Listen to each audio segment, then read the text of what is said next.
touch the sky, feeling bolder. మా trip day 1లో Vibhuti water falls, Honnavar boating, Murudeshwara దర్శనం చేసాం. అది ఇంకా చూడకపోతే డిస్క్రిప్షన్లో లింక్ ఉంది, gonna check it. Hi friends, మా ఛానల్కి వెల్కమ్. సో ఈ వీడియోలో మా ట్రిప్లోని డే 2 హైలైట్స్ మొత్తం మీతో షేర్ చేయబోతున్నాను. So day 2 early morning fresh అయ్యి మేము గోకర్ణ వైపు బయలుదేరాం. సో మార్నింగ్ వెదర్ చాలా ప్లెజెంట్గా ఉంది, జర్నీ కూడా చాలా పీస్ఫుల్గా అనిపించింది. సో మనం ఇక్కడ రిసార్ట్ వెకేట్ చేసి మనం నెక్స్ట్ గోకర్ణకు వెళ్తున్నాం కాబట్టి సో లగేజ్ అంతా ప్యాక్ చేసుకున్నాము. సో ఇక్కడ గోకర్ణలో ఉన్న మహాబలేశ్వర ఆలయం అనేది భారతదేశంలోని అత్యంత పవిత్రమైన శైవ క్షేత్రాల్లో ఒకటి.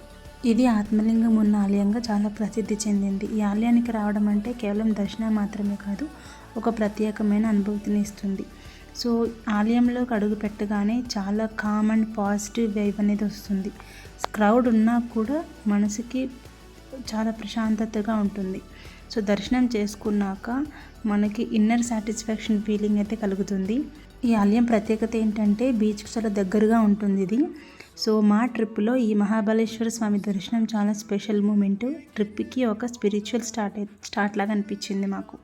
సో ఇక్కడ ఒక ముఖ్యమైన విషయం చెప్పాలి. మహాబలేశ్వర ఆలయంలో అభిషేకం చేయాలి అంటే ముందుగా మనం పంతులు గారిని బుక్ చేసుకోవాలి.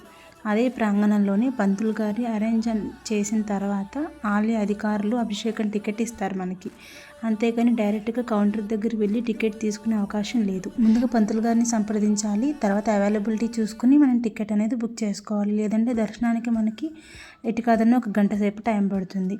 సో దర్శనం పూర్తయ్యాక ముందుగా మేము బ్రేక్ఫాస్ట్ ఫినిష్ చేసాము. బ్రేక్ఫాస్ట్ సింపుల్గా ఉంది, టేస్ట్ అయితే అంతగా ఏం లేదు. సో దర్శనం తర్వాత ఫుడ్ తీసుకుంటే ఎనర్జీ కూడా వస్తుంది కదా అని చెప్పి సో బ్రేక్ఫాస్ట్ అయిపోయిన తర్వాత మేము ఓం బీచ్కి మా ప్రయాణం అయితే స్టార్ట్ చేసాము. సో కొద్దిసేపటి తర్వాత మేము బీచ్కి రీచ్ అయ్యాము. దర్శనం తర్వాత ఈ బీచ్లో కొంత సమయం గడపడం చాలా రిఫ్రెషింగ్ ఎక్స్పీరియన్స్ ఇది. సో అక్కడ beach walking, photos and videos తీసుకున్నాము. సన్సెట్ వ్యూ అయితే చాలా బాగుంటుంది ఈవినింగ్ వరకు ఉంటుంటే. సో మేము తీసుకున్న ప్యాకేజీలో మనకి second day Gokarna temple plus Om beach తర్వాత 3 గంటలు జర్నీ చేసిన తర్వాత దాండేలి రిసార్ట్కి అయితే చేరుకుంటాము.